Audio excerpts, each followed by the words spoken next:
Assalamualaikum warahmatullahi wabarakatuh. Berjumpa lagi dengan saya Bapak Erdiansyah. Pada kesempatan kali ini kita bertemu kembali di video yang ketiga, media pembelajaran yang akan membahas tentang pencemaran lingkungan, yakni mata pelajaran ilmu pengetahuan alam di kelas 7 semester kedua di bab ketiga ya. Anak-anakku sekalian, semoga pada kesempatan kali ini masih ada dalam kesehatan dan bisa melewati pandemi COVID-19 yang sekarang sedang mewabah. Hampir 1 tahun kita belajar di rumah. Kita doakan semoga kita cepat belajar bertatap muka kembali. Amin. Pada kesempatan kali ini Bapak mempunyai video yang harus kalian tonton dan nanti kalian buatkan resumenya di terakhir kali dari video yang Bapak sampaikan nanti.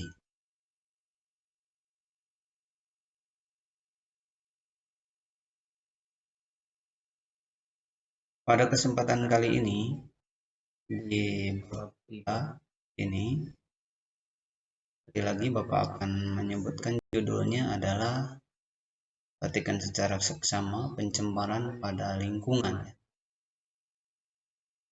Masih dengan Bapak Erdiansyah. Setuju mungkin tidak atau jarang bertemu muka, bertatap wajah. Pada kesempatan kali ini walaupun dalam berbentuk video, semoga tidak mengurangi keseriusan kalian dalam belajar. Kompetensi dasar yang akan kalian harus ketahui di judul ini adalah kita akan menganalisis pencemaran lingkungan ya. Kemudian kita harus mencoba mengetahui dampak dari pencemaran lingkungan, dan yang selanjutnya akan kita coba nanti di akhir video. Kalian harus membuat tulisan tentang penyelesaian masalah lingkungan. Jadi nanti kalian ditugaskan tugas proyek di akhir ya, makanya perhatikan secara seksama videonya. Indikatornya silakan kalian lihat sendiri. Pencemaran udara, ada pencemaran air, ada pencemaran tanah, dan dampak dari pencemaran ini bagi ekosistem. Nah, ada gambar tujuan pembelajaran ya. Yang muncul adalah gambar Albert Einstein yang dikenal dengan rumus EMC kuadratnya. Tujuan pembelajarannya nanti kalian lihat sendiri di LKS karena kalian sudah punya LKS-nya, nanti samakan saja. Sama tujuan pembelajarannya agar kita bisa sedini mungkin dari diri kita sendiri untuk tidak mencemari lingkungan. Pencemaran sumber-sumber pencemaran lingkungan ya. Pencemaran lingkungan ini ternyata di dunia ini sudah menjadi topik yang hangat dibahas itu oleh pakar-pakar lingkungan dunia, karena berdasarkan penelitian bahwa dunia ini kita merasa saja di tempat kita bahwa hawa panas yang terjadi di dunia ini makin lama semakin panas. Kan dunia ini dalam sebuah lagu dikatakan dunia semakin panas. Itu diantara salah satu contohnya. Kenapa dunia ini semakin panas? Nah, nanti kita akan cari jawabannya. Mungkin jawabannya nanti di pemanasan global. Terus kemudian kita akan melihat bahwa akibat daripada banyaknya pertumbuhan pesatnya manusia di muka bumi ini, yang tadinya dalam peta peta dunia kelihatan bahwa bola dunia ini kalau dilihat dari luar angkasa, hijau ranau itu banyak gitu. Yang hijau ranau itu banyak. Ya sekarang jadi tumbuh menjadi perkantoran, perumahan seiring dengan bertambahnya manusia di muka bumi. Nah, maka akibat bertambahnya dan diperlukannya tempat untuk hidup manusia, maka otomatis residu atau bekas dari atau yang ditimbulkan daripada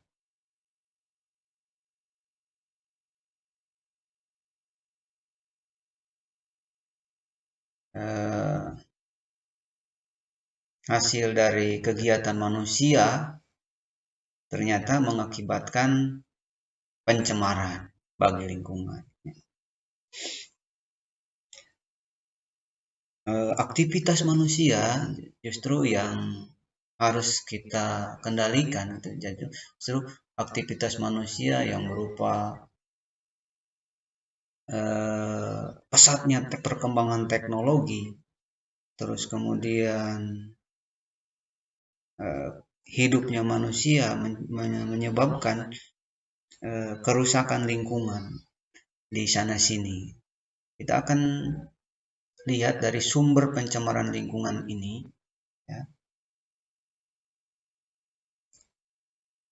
Sebelum ke sana kita harus mengetahui pencemaran lingkungan itu apa. Pencemaran itu apa? Berdasarkan hasil penelitian dan perumusan para ahli bahwa pencemaran ini adalah masuknya makhluk hidup atau energi ke dalam lingkungan yang berakibat penurunan kualitas lingkungan. Bisa berupa makhluk hidup ataupun yang lain yang mengakibatkan rusaknya lingkungan, maka disebut dengan pencemaran lingkungan. Itu satu. Nah, yang menyebabkan pencemaran lingkungan ini sering kita sebut dengan polutan.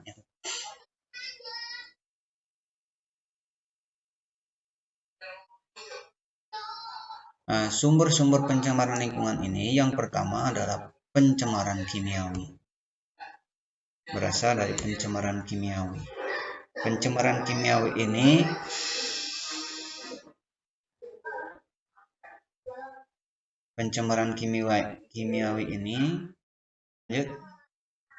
mohon maaf backgroundnya ini anak-anak lagi nonton. Yang selanjutnya pencemaran fisiknya yang diakibatkan oleh zat cair, padat, dan gas. Yang selanjutnya pencemaran biologis, yakni yang diakibatkan oleh mikrobia penyebab penyakit. Sumber-sumber pencemaran ini dapat kita lihat penyebab pencemaran dibedakan menjadi 3 macam. Tadi sudah ya. Kita lihat di selanjutnya adalah macam-macam pencemaran lingkungan. Yang pertama adalah pencemaran air. Ada kelihatan pencemaran air berdasarkan dari limbah industri. Ditanggulangi dengan cara contoh limbah pabrik. Kita harus punya pengolah limbah. Jadi pabrik ini jangan sampai sembarangan membuang hasil akhir dari pabrik ini ke sungai misalnya, atau membuangnya ke selokan yang nanti berakibat mengalirnya ke sungai dan air sungai jadi tercemar atau begitu saja dibuang. Maka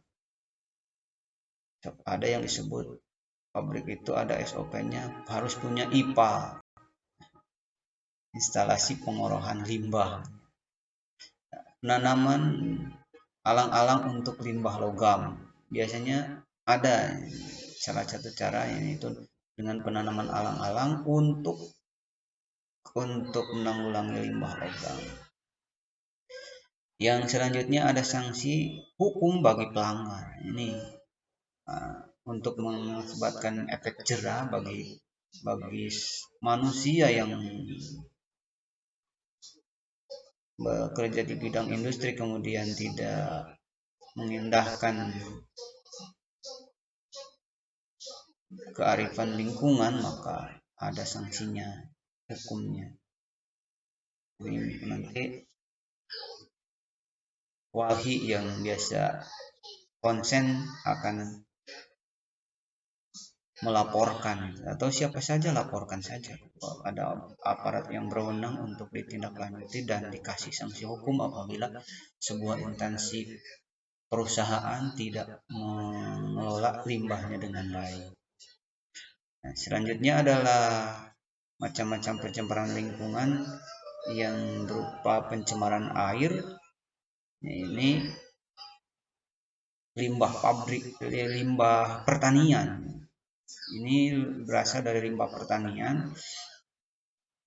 Misalkan kita melakukan pemupukan lalu pupuknya itu kebanyakan, biasanya semakin dipupuk akan semakin bagus, semakin banyak pupuk semakin bagus. Tapi ternyata ada koleknya juga, itu tumbuhan juga kalau terlalu banyak pupuknya juga mati gitu. Seperti kita terlalu banyak makan juga pasti mati. Atau enggak, bukan begitu. Kita juga kalau terlalu banyak makan kegemukan sebelum mati, kegemukan dulu. Yang selanjutnya adalah yang mengakibatkan tumbuhan lain, yakni gulma, akan berkembang pesat. Jadi selain tanaman utamanya tumbuh besar, jadi tumbuhan lain juga yang berupa gulma akan tumbuh pesat karena gemuk. Yang selanjutnya adalah residu dari insektisida yang kita gunakan untuk menyemprot hama bisa masuk ke dalam tubuh jika kita sembarangan dalam penggunaannya, tidak sesuai dosis. Makanya penggunaan pestisida ini kalau mau kita gunakan harus sesuai ambang batas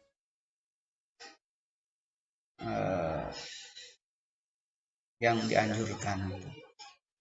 Selanjutnya banyaknya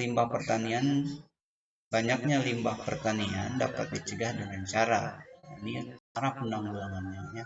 Yang pertama, penggunaan pupuk sesuai dosis. Pupuk harus sesuai dosis, jangan terlalu banyak. Yang kedua, tidak melakukan pemupukan saat hujan. Iya, kalau hujan turun kita pupuk, pas hujan turun ya percuma gitu. Jadi langsung mengalir ke sungai. Tanamannya tidak akan dapat menyerap pupuk dengan baik. Yang selanjutnya yang C-nya adalah menggunakan pestisida yang mudah terurai dari alam. Jadi pencegahan banyaknya limbah pertanian ini diantaranya penggunaan pestisida yang mudah terurai di alam. Yang selanjutnya menggunakan biological control untuk hama. Jadi agen biologi yang ada di sekitar kita, diantaranya misalkan untuk melawan hama tikus, maka jangan bunuh burung hantu atau kita pelihara burung hantu, atau banyak lagi untuk menanggulangi hama belalang, maka kita gunakan Predator alami untuk belalang apa? Kan bangkong atau kataknya tidak ikut disemprot gitu. Wah, bangkongnya dibunuh, kemudian atau bangkong itu kataknya dibunuh, terus kemudian ular juga ikut dibunuh, ya nanti yang akan terjadi adalah ledakan hama yang biasa dimakan oleh katak dan ular itu yang akan meledak dan banyak. Jadi menggunakan biological control. Yang selanjutnya adalah limbah rumah tangga berupa sampah. Berupa sampah kita dapat menanggulanginya misalkan dengan membuat pembuangan sampah atau membuat kompos. Yang memilahnya yang dibuat kompos bisa dibuat kompos. Jadi ada sampah organik, nanti ada sampah anorganik. Jadi sudah dipilah menjadi dua. Memanfaatkan kembali sampah. Jadi sampah ini dapat digunakan kembali untuk sesuatu yang bisa bermanfaat, misalkan dengan kerajinan tangan dan lain sebagainya, atau dijual gitu untuk didaur ulang. Nah, ada prinsip reduce, reduksi. Nah itu ya. Jadi direduksi, dikumpul, dipilah dan kemudian dimanfaatkan kembali menjadi sesuatu yang bermanfaat. Tuh. Kedua adalah pencemaran udara. Pencemaran udara yakni masuknya polusi udara sehingga kualitas udara menurun. Bisa berupa gas, asap, dan hasil pembakaran. Nih, yang pertama gas CO2. Ini sangat dibutuhkan dalam proses sintesis. Namun jika berlebihan akan menghalangi pantulan panas ke atmosfer. Akibat panas yang akan kembali lagi ke bumi sehingga bumi semakin panasnya. CO2 itu sebagai bahan fotosintesis. CO2, air itu bahan fotosintesis. Nantinya akan dihasilkan C6, H12, O6 dan O2 yang digunakan oleh manusia. O2-nya nanti hasil dari fotosintesisnya adalah O2 yang bisa digunakan oleh manusia. Maka kita kalau berada di samping tanaman atau pohon-pohon yang rindang akan terasa segar karena CO2-nya ini diserap oleh tanaman, yang akan dibuang ke kitanya adalah justru setelah fotosintesis ini adalah O2 yang segar. Nah, panasnya ke atmosfer, CO2-nya dipantulkan lagi, maka inilah yang disebut efek rumah kaca, sehingga bumi semakin panas, bolak-balik panas ke bumi lagi karena terhalangi pantulan panas mataharinya yang harusnya keluar atmosfer, terhalangi oleh gas CO2 itu. Maka kalau ada di greenhouse atau rumah kaca kita akan mengalami panas gitu, yang kecilnya gitu. Kalau kita berada di greenhouse kita akan punya panas yang terperangkap di dalam rumah kaca itu. Yang kedua adalah karbon monoksida atau CO2, yakni berasal dari hasil pembakaran kendaraan bermotor yang bersifat racun. Ini akan membuat stres pada jantung, makanya kita akan merasakan pening, mual kalau kita menghirup hitut motor, misalkan hitut mobil. Coba aja yang polusinya motor yang sudah terbakar dengan ini, biasanya misalkan oli tercampur terbakar dengan bensin atau solar, maka yang keluar adalah putih, asap putih gitu, bau, makanya akan mengakibatkan pening dan mual. Itu kan gejala keracunan. Makanya apabila kita berada di dalam mobil terus kemudian kita tutup, kita ini kan AC, kemudian kehidupan AC dalam mobil, ada gas CO2 ini terperangkap di dalam mobil, mengakibatkan bisa mati lemas dan bisa mengakibatkan meninggal dunia. Hati-hati ya, sedang tiduran dalam mobil, kacanya jangan sampai ditutup. Yang ketiga adalah belerang. Yang keempat adalah CFC. Ini adalah, kalau belerang ini adalah biasanya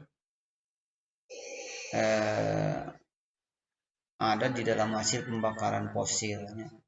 Ini bahaya juga, akan terjadi mengakibatkan hujan asam. Akibat dari hujan asam ini bisa mengakibatkan korosinya atau mineral dalam tanah juga akan hilang. Terus kemudian juga akan mengakibatkan korosi terhadap benda-benda yang ada di sekitar. Kemudian untuk ikan katanya ini susah tumbuh. Kemudian tumbuhan juga kalau banyak asam di dalam tanah juga, keasaman tanah semakin tinggi akibat hujan asam ini akan mengakibatkan susahnya tanaman untuk hidup, dan manusia juga sama akan mengalami kerugian yang sangat besar. Karena lingkungannya tidak baik, otomatis segala macam sesuatu yang dibutuhkan manusia juga tidak akan sempurna dengan baik dan bisa diharapkan sesuai dengan kehendak manusia. Nah, ini ditanggulangi dengan cara pembakaran minyak. Yang selanjutnya CFC atau freon. Nah, ini adalah biasa digunakan dalam AC atau lemari es. Maka ada istilah, oh kenapa es ini di lemari esnya tidak bisa beku? Ternyata freonnya habis. Ini CFC yang mengakibatkan beku dan dinginnya ini. Inilah gas freon ini. Biasanya ada di belakang lemari es, ketahuan untuk tabungnya ada. Kalau habis diisi lagi. Dampak freon ini dapat merusak ozonnya. Kalau penggunaannya tidak sesuai aturan, ini kalau keluar gitu ya, gasnya keluar bisa mengakibatkan rusaknya ozon. Lanjut ya. Asap gampang ya, asap ini ya bau, asap banyak lah, itu bisa mencemari udara juga. Pencemaran tanah yang ketiga ya, pencemaran tanah. Nah, pencemaran tanah ini adalah masuknya polusi ke dalam tanah ya, sehingga kualitas tanah menjadi menurun. Ini banyak lah, kita tahu sendiri tanah yang kita habis jajan kemudian buang sampahnya sembarangan, itu plastik ini lama di reduce-nya, di urainya lama, dan bakteri-bakteri penghancur juga akan kesusahan, itu butuh bertahun-tahun untuk melarutkan atau menghancurkan limbah plastik. Ini penyebabnya bisa berupa pestisida juga tadi masuk ke dalam tanah yang berlebihan. Pembuangan limbah kimia ke dalam tanah juga bisa membuatkan tanah menjadi tercemar. Hujan asam tadi juga ya. Penambangan juga ini ya penyebabnya. Yang selanjutnya akibat yang ditimbulkan. Akibat yang ditimbulkannya adalah dari pencemaran tanah ini terganggunya mikroorganisme tanah. Yang paling gampangnya gini, kalau tanah sudah tidak gembur, kemudian mampat, padat, terus kemudian ditanami oleh tanaman tidak baik, itulah biasanya tanah sudah tidak mempunyai kemanfaatan yang bagus atau tidak bisa digunakan lagi untuk aktivitas manusia. Biasanya mikroorganisme baiknya akan mati.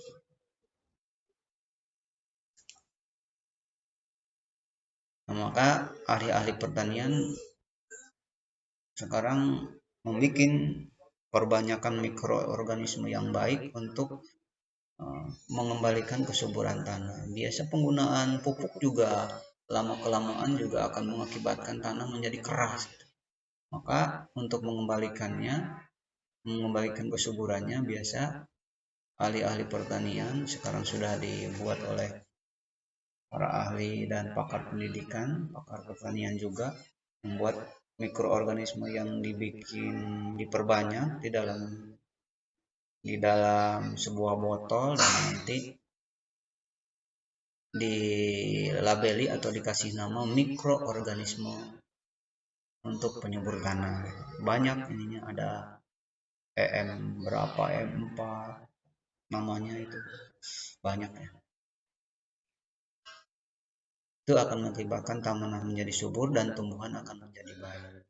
Dan manusia juga akan ikut mengalami perbaikan dalam bidang kesehatan juga gitu. Jadi tidak akan terkontaminasi oleh pestisida, terus limbah akan terkurangi karena adanya mikroorganisme yang baik. Yang selanjutnya tanah akan menjadi subur. Pencegahannya adalah bisa dengan cara mendaur ulang, membuang sampah tidak sembarangan, memisahkan sampah, penggunaan pestisida yang sesuai aturan. Untuk tugas di rumah,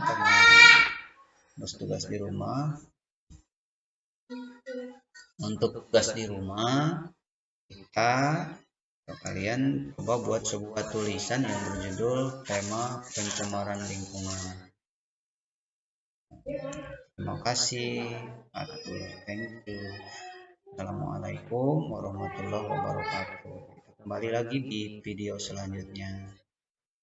Selamat mengerjakan.